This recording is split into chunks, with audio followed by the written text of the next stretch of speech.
ನಮ್ಮ ಅಂತರಂಗ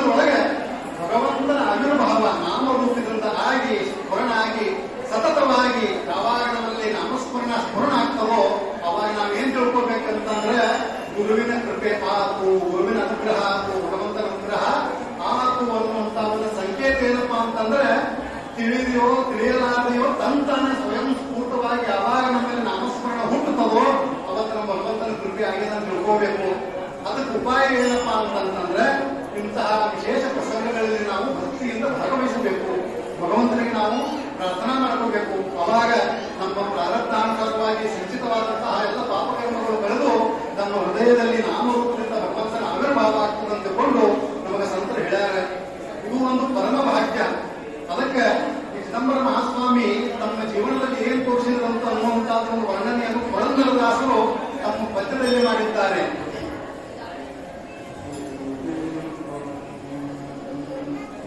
ಇದು ಭಾಗ್ಯ ಇದು ಭಾಗ್ಯ ಇದು ಭಾಗ್ಯವೇ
ಜಪಿಸಿರಿ ಉಪದೇಶ ಮಾಡ್ತಾರೆ.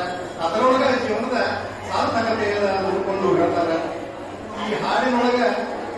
ಬರ್ದಾಗ ಅದನ್ನೆಲ್ಲ ಸ್ವಾಮಿ ಮಾಡಿ ತೋರಿಸಿದರು.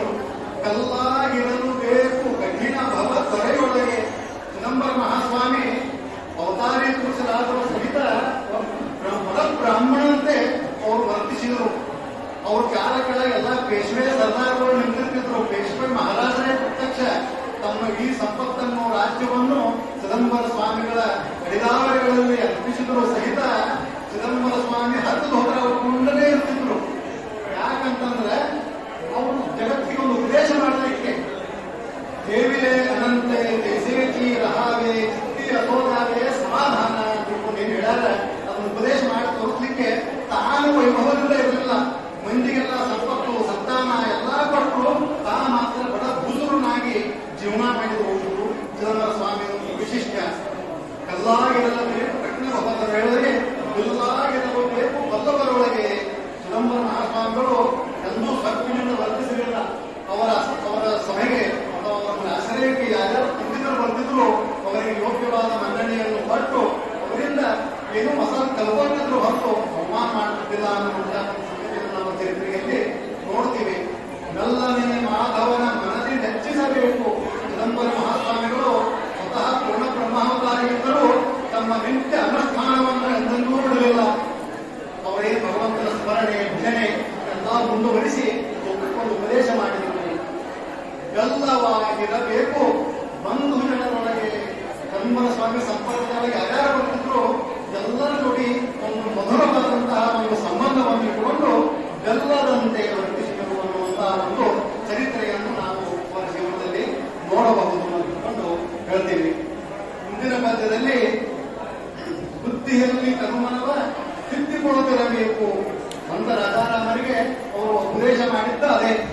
ನಾವು ವಿವೇಕದಿಂದ ವರ್ತಿಸಬೇಕು. ನಾವು ಬುದ್ಧಿಯನ್ನು ಒಂದು ಭಾವನೆ ಕಡೆಗೆ ಕೊಡಬಾರದು, ಭಾವನಾಗೋಚರಾಗಿ ಬುದ್ಧಿಯನ್ನು ಬೆಳೆಸಿಕೋಬಾರದು. ಅದನ್ನು ಯಾವತ್ತೂ ನಾವು ಸ್ಥಿರದಲ್ಲಿ ಇಡಬೇಕು ಅನ್ನುವಂತಹ ಉದ್ದೇಶವನ್ನು ಮಾಡುತ್ತಲ್ಲ. ಬುದ್ಧಿಯನ್ನು ತಿದ್ದಿಕೊಳ್ಳುತ್ತಿರಬೇಕು. ಮುಕ್ತಾಗಿರಲು ಬೇಕು ಮುನಿ ಯೋಗಿಗಳಿಗೆ. ನಾವು ಹೆಂಗಿರ್ಬೇಕಂತ ಉಪದೇಶ ಮಾಡ್ತಾರೆ. ಸಾಧು ಸಜ್ಜನರು ಸಂತರು ನಮ್ಮ ಮೇಲೆ ಪ್ರೀತಿ ಮಾಡಬೇಕು. ಸಾಧು ಸಜ್ಜನರು ನಮ್ಮ ಮೇಲೆ ಪ್ರೀತಿ ಮಾಡಬೇಕಂದ್ರೆ ನಾವು ಹೆಂಗಿರ್ಬೇಕು? ಸಾಧು ಸಜ್ಜನರಿಗೆ ನಾವು ಮುದ್ದಾಗಬೇಕಂತಂದ್ರೆ ನಾವು ಸಜ್ಜನರ ಮುಂದೆ ವರ್ತಿಸಬೇಕು. ಅವಾಗ ನಾವು ಸಾಧು ಸಜ್ಜನರ ಕೃಪೆಗೆ ಪಾತ್ರರಾಗುತ್ತೇವೆ ಎಂದು ಕೂಡ ಉಪದೇಶ ನಾವು ಕೊಡುತ್ತೇವೆ. ಮಧ್ವ ಮತಾರ್ಥಿಯಲ್ಲಿ ವಿನಾಗಿರಬೇಕು. ಮಧ್ವ ಮತಾರ್ಥಿಯಲ್ಲಿ ಮಧ್ವಾಚಾರ್ಯ ವೈಷ್ಣವರು ಸ್ಮಾರ್ತರು ಅಂತ ಬರಂಗಿಲ್ಲ. ಮಧ್ವ ಮತ ಅಂದರೆ ಮಧುರವಾದಂತಹ ಮತ. ಎಲ್ಲಾ ಭಗವಂತನ ಮಾರ್ಗಗಳು ಮಧುರವಾಗಿವೆ.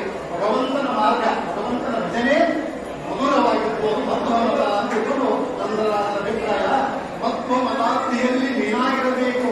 ಮೀನಿನಂತೆ ನೀರು ಹಂಗೆ ನೀರಿನಿಂದ ಹೊರಗೆ ತಲುಪಿಸ್ತದೋ ಹಂಗ ನೀರೊಳಗಿದ್ರೆ ಸಮಾಧಾನ ಬರ್ತದೆ.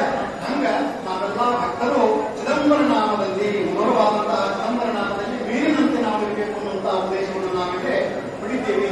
ಶುದ್ಧನಾಗಿರಬೇಕು ಕರ್ಣತ್ರಯಗಳಲ್ಲಿ. ಕರ್ಣತ್ರಯ ಅಂದ್ರೆ ಕಾಯ ವಾಚ ಮನಸ್ಸು.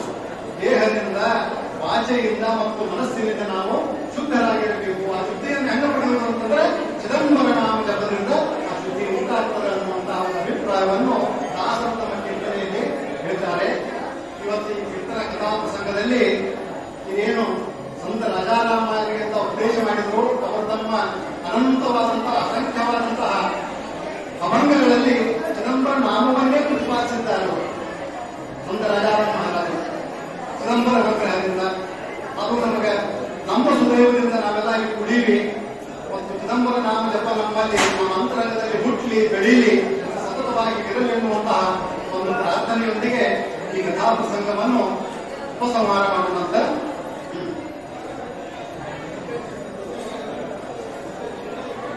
ಸ್ವಾಮಿ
ಪಾಲು